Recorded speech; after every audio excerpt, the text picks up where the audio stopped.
दोस्तों, अगर आप भी विराट कोहली और रोहित शर्मा को सबसे खतरनाक बल्लेबाज मानते हैं तो हमारी इस वीडियो को लाइक जरूर कीजिएगा। दोस्तों, भारतीय टीम ने एक बार फिर से पाकिस्तान को हराकर इतिहास रच दिया।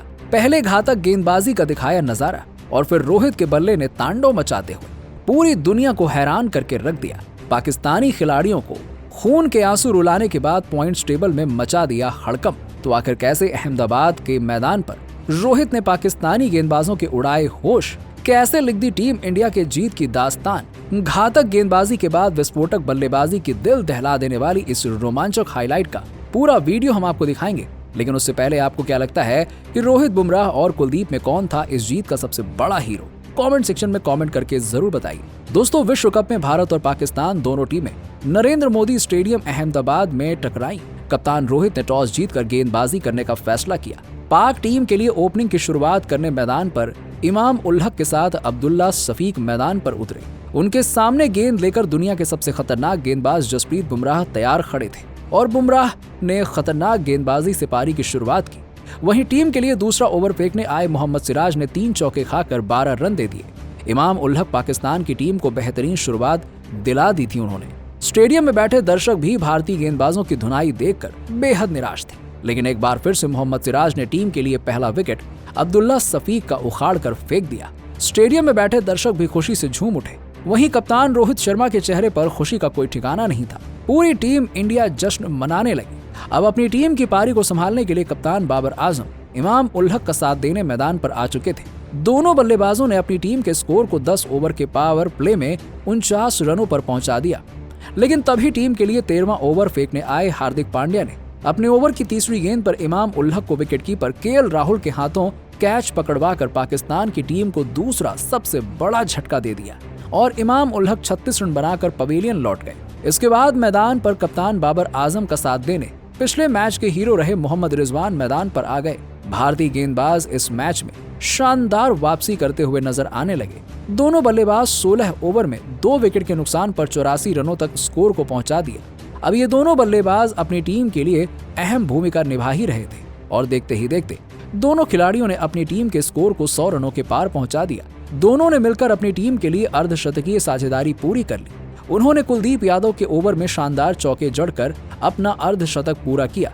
लेकिन उसके बाद मोहम्मद सिराज उन्हें ज्यादा देर तक मैदान पर उन्होंने टिकने नहीं दिया। सिराज ने उन्हें ऐसी गेंद डाली कि क्लीन बोल्ड कर दिया।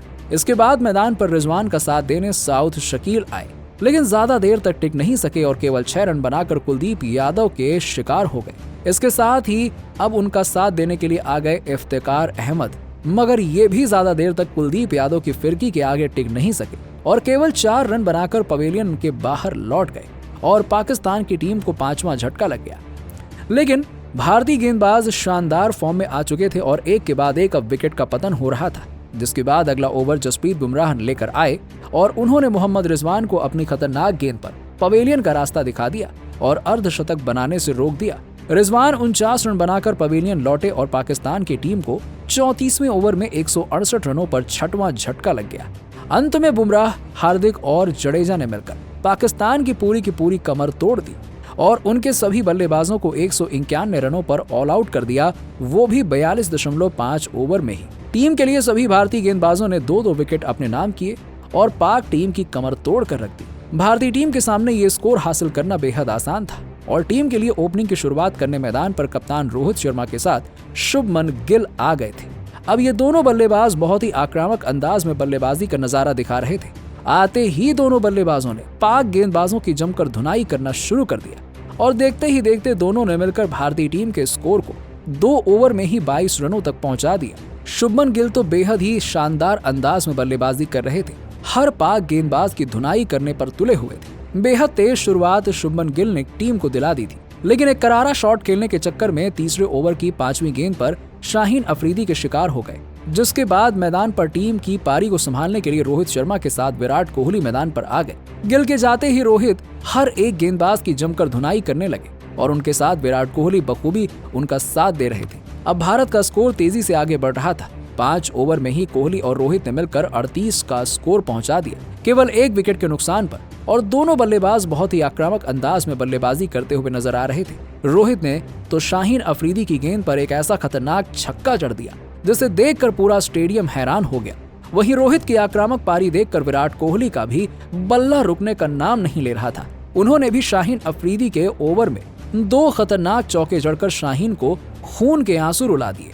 ये दोनों बल्लेबाज बेहद ही आक्रामक अंदाज में बल्लेबाजी कर रहे थे। पाक गेंदबाजों के छक्के छुड़ाने में कोई कसर नहीं छोड़ रहे थे। भारत के स्कोर को तेजी से आगे बढ़ा रहे थे और देखते ही देखते दोनों बल्लेबाज केवल 7.4 ओवर में ही 62 रनों तक स्कोर को पहुंचा दिया। इसके बावजूद ये दोनों बल्लेबाज रुकने का नाम नहीं ले रहे थे और लगातार धुनाई करते करते रोहित और कोहली जमकर पाक गेंदबाजों की धुनाई कर रहे थे। लेकिन अपनी टीम के लिए 10वां ओवर फेंकने आए हसन अली ने अपने ओवर की 5वीं गेंद में विराट कोहली को नवाज के हाथों कैच आउट कराकर पवेलियन का रास्ता दिखा दिया और भारतीय टीम को दूसरा बड़ा झटका दे दिया। इसके बाद भी रुकना क्या होता है वो तो रोहित शर्मा ने सीखा ही नहीं। विराट कोहली भी उनके साथ छोड़कर चले गए। उन्हें हसन अली ने पवेलियन की राह दिखाई, लेकिन रोहित को रोक पाना बाकी के पाक गेंदबाजों के बस की बात नहीं हो पाई। 12वें ओवर में ही रोहित शर्मा ने तूफानी रफ्तार से अपनी टीम को 100 रनों के पार पहुंचा दिया। नंबर 4 के पायदान पर बल्लेबाजी करने उतरे श्रेयस अय्यर के साथ मिलकर उन्होंने रॉकेट की रफ्तार से अपनी पारी को आगे बढ़ाना शुरू किया और देखते ही देखते आपको बता दें कि केवल 32 गेंदों में ही अर्धशतक ठोक दिया। रोहित के विध्वंस से मुकाबला एक तरफा हो चला था। टीम इंडिया की जीत सुनिश्चित हो चुकी थी। इसके बाद सभी को इंतजार था तो कप्तान रोहित शर्मा की सेंचुरी का।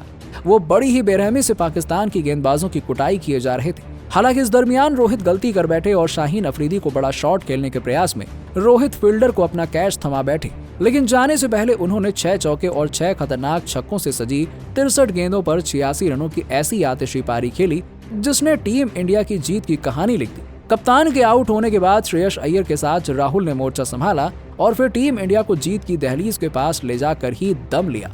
राहुल ने जहां 19 गेंदों में 2 चौके लगाए और वहीं अय्यर ने भी कोई कसर नहीं छोड़ी और 62 गेंदों पर 3 चौके और 2 छक्कों की बदौलत 53 रन बनाकर टीम को जीत दिला दिया और काफी अहम योगदान निभाया इस जीत में। और टीम इंडिया ने लगातार 8वीं बार विश्व कप में अपना मुकाबला पाकिस्तान के खिलाफ जीतकर इतिहास रच दिया। यानी समय से पहले ही हिंदुस्तान में जमकर दिवाली मनाई गई। इसे मिनी दिवाली कहें तो गलत नहीं होगा। लेकिन दोस्तों, आपको क्या लगता है कि टीम इंडिया क्या इस तरीके से विश्व कप चैंपियन बन पाएगी या फिर नहीं?